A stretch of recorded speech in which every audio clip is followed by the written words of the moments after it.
With nearly half of the nation's peanut production coming from right here within the state, it's essential that growers stay in tune with the latest research.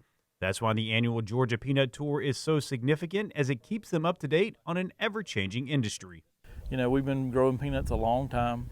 Growers know what they're doing, but there's slight just changes, just things. And so we try to get out the information, as quick as we can, but we don't always get it out to everybody. So the more people are a part of tours like this, the more information we can get out to them.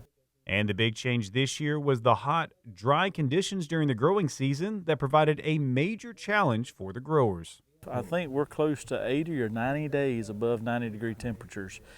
We're also close to about 15 days above 95. So you can see very, very hot. But to go with that, we hadn't had widespread rain showers or rain events across the state in some places 8-9 weeks. And so that has really hurt this crop quite a bit. Every year has a different set of challenges. Last year we had more damp weather. This year we've had more dry and hot weather. It's farming, and we'll just have to adjust, and next year will be different too, I can promise you. Even though that caused dryland crop to be hit or miss across the state, the outlook for irrigated peanuts looks much brighter, as farmers are expecting yet another strong yield.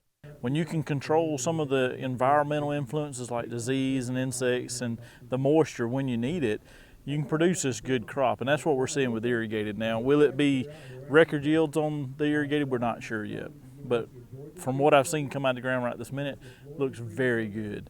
With summer turning into fall, growers are now preparing for their harvest season. And one of the major things they need to be aware of is just how much the dry conditions might speed up the process. Any peanut that you dig right now and put on the ground, it's not taking 5 to 7 days like it normally does to dry them down. It's taking 2 to 3, 4 days, depending on what the moisture was to begin with. And with such a big difference between the dryland and irrigated crops this year, it's more important than ever to take precautions when gathering up the nuts. We're sitting in an irrigated field right here, but we've got dryland corners.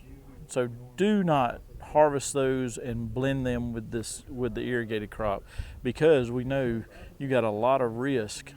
Even in good areas, we got a lot of risk with how hot and dry it's been for 1 or 2 peanuts to have aflatoxin issues. So with another strong crop expected, the next challenge becomes just how to shorten the supply. We're doing really well in production, but we need to sell some peanuts overseas. We need some foreign buyers, and the tariff issues have caused some problems, but there are other challenges there as well. And so we've got to do a better job of selling what we know to be a fantastic product. Reporting from Sumter County, I'm Damon Jones for the Farm Monitor.